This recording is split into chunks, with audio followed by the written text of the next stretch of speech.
नमस्कार। मैं जितेंद्र चतुर्वेदी, वह व्यक्ति जिसने भारतीय राजनीति का व्याकरण बदल दिया।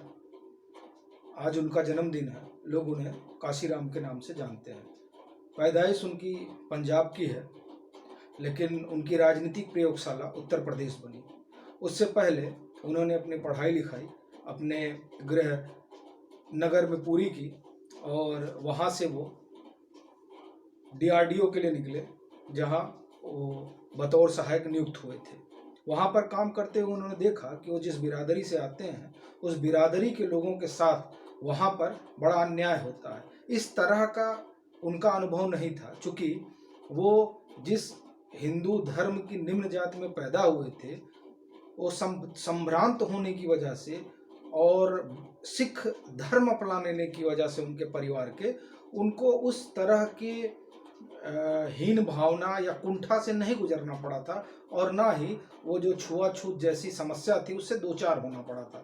लेकिन जब वो पुणे आए DRDO में बतौर सहायक, तो उन्होंने देखा कि वो जिस समुदाय और समूह से आते हैं, उस समुदाय और समूह के लोगों के साथ यहाँ किस तरह व्यवहार किया जाता है। इससे वो बहुत आहत हुए और उनका मन टूटा।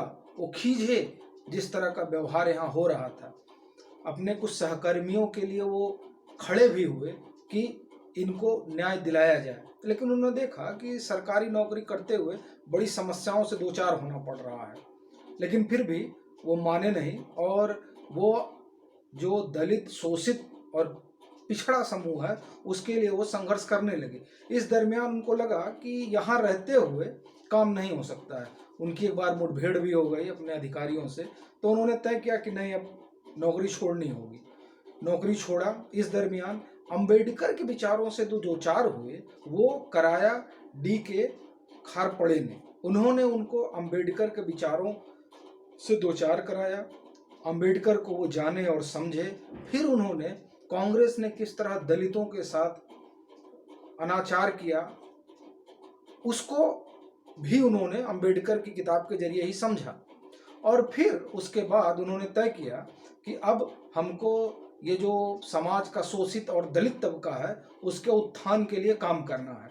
और उन्होंने नौकरी छोड़ी। 24 पन्ने का एक पत्र अपने परिवार को लिखा और बोला कि अब मैं संन्यास लेने जा रहा हूँ, अब मेरा परिवार से कोई लेना देना नहीं, अपने दलित और शोषित भाइयों का उत्थान ही मेरा उद्देश्य है।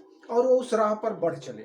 वहाँ उन्होंने महाराष्ट्र में पहले रिपब्लिकन पार्टी ऑफ इंडिया उससे जुड़े, लेकिन उनको कुछ ज़्यादा उसमें समझ में नहीं आया और उन्होंने अपना एक अलग संगठन बनाया जो बाद में वामसेफ के नाम से मशहूर हुआ।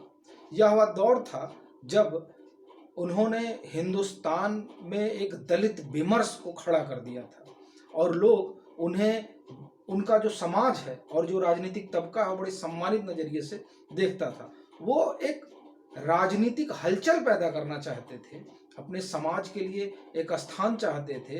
वो जो बहुजन जिसे कहा जाता है, वह बहुजन होने के बाद भी राजनीति में और जिसे आप कहिए पावर गैलरी में हाशिए पर खड़ा था, उसको वहाँ लाकर वो स्थापित करना चाहते थे। इसके लिए उन्होंने एक पार्टी गढ़ी, लेकिन जो उनकी प्रयोगशाला बनी वो उत्तर प्रदेश में वो जानते थे कि मैं बाहर का हूँ, इसलिए मुझे लोग स्वीकार नहीं करेंगे। तो उसके लिए भी उन्होंने एक नेत्री गढ़ी जिन्हें हम मायावती के नाम से जानते हैं। वो बताती हैं अपनी किताब के जरिए से, उन्होंने ये बात बयां की है बहन जी के जरिए कि 1977 की बात है। रात में ठंड की कपकपी फैली हुई थी, तभी उनके दरवाजे पर दस्तक होती है। पूरा परिवार चौंकता है कि पता नहीं कौन है। जब वो दरवाज़ा खोलती हैं तो देखती हैं कि वामसेफ का वो नेता जिसे लोग काशीराम के नाम से जानते हैं, वह उनकी डिहुड़ी पर खड़ा है।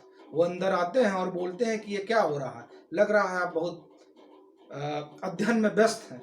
बातचीत में पता चलता है कि वो IAS की तैयारी कर रही हैं। काशीराम दो टूक बोलते हैं कि ये तुम बेकार का काम कर रही हो, ये बहुत बड़ी भूल है। हम तुम्हें कुछ और देना चाहते हैं, कुछ और बनाना चाहते हैं। गुरु की बात मानी और उन्होंने अपनी नौकरी भी छोड़ी और सार्वजनिक जीवन में घुस गई। तो इस तरह मायावती को लेकर कांशीराम ने एक बहुजन आंदोलन खड़ा किया। उस बहुजन आंदोलन का वो चेहरा बनी उत्तर प्रदेश में और ये कारवां आगे बढ़ा। फिर जो कुछ हुआ वो आज लोगों के सामने है। वह आंदोलन जो उन्होंने खड़ा किया था वो एक बहुत बड़ी ताकत बन चुका है। और जो बहुजन समाज पार्टी, जिसको उस दौर में लोगों ने बहुत कम करके आंका था, आज वह भारतीय राजनीति में अपना झंडा गाड़ रही है। उसकी जो सबसे बड़ी वजह है वो ये है कि काशीराम की सोच, वही सोच लेकर आज बसपा आगे बढ़ रही है और उसी सोच के साथ वो फिर से बहुजन को एकजुट करने में लगी हुई है। यही मान्यवर काशीराम का सपना भी था।